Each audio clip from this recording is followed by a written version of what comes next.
Logan the Layman Critic here. Today's review is for Batman Under the Red Hood. It's from 2010 and is directed by Brandon Vietti. Let's talk movies. The film begins with a prologue showing the Joker brutally killing Jason Todd, aka the Second Robin. Fast forward several years, and a new vigilante called the Red Hood is taking control of Gotham City's gangs and going to war against the crime lord Black Mask. His endgame is to rein in crime through fear and violence. In desperation, Black Mask seeks the aid of the Joker to turn the tide. And as Batman goes toe-to-toe with the Red Hood, he discovers the shocking truth that it's his former partner back from the dead. But how?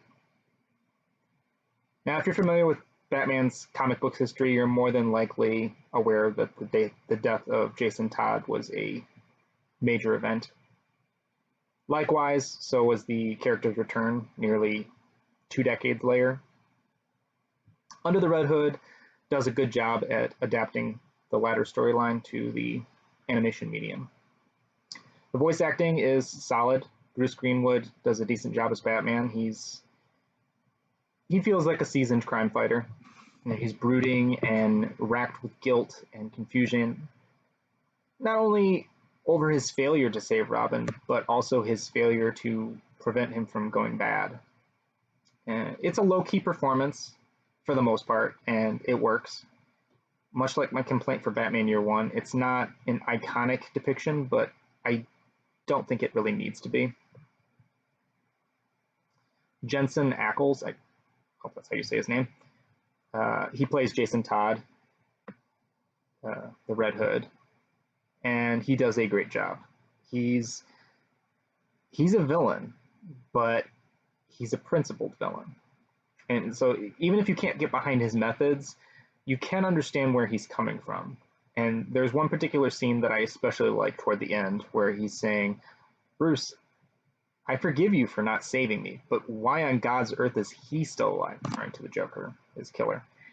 And that's a great exchange because neither of these two men want to be enemies, Batman and the Red Hood, but their competing philosophies on crime fighting prevent them from being anything but that.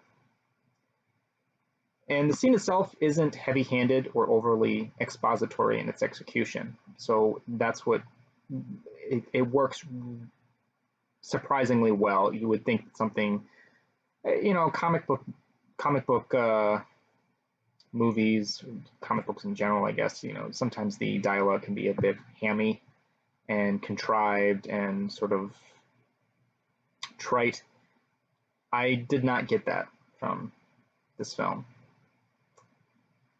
The Joker is voiced by John DiMaggio, and he sort of plays the part similar to Mark Hamill, but his voice seems lower and a little more tired, and I'm not sure that I care for it. The Joker is a dark character, but he's also a spirited one. He's got a lot of psychotic energy to him, and unfortunately you don't really get that here. The animation is sort of an odd hybrid of conventional art style. By conventional, I mean more like realistic. It's a hybrid of that and the more stylized, angular look of the Bruce Timm cartoons. And it's not jarring, but it is something that I kind of picked up on as I was watching it. The action is exciting. The fights between Batman and Red Hood are well done and juggle the excitement with good dramatic dialogue. The flashbacks with Robin work really well to show the change in his character and send home the tragedy of just how far gone he is, as well as just cementing how guilty Batman must feel for his failure to protect his partner, this young man, really. But it works really well. This Batman Under the Red Hood is easily one of the best animated films for The Dark Knight, and I highly recommend watching this one. It's got good action, it's got great voice work, and the character drama is absolute, just top notch. Check it out. Thanks for watching.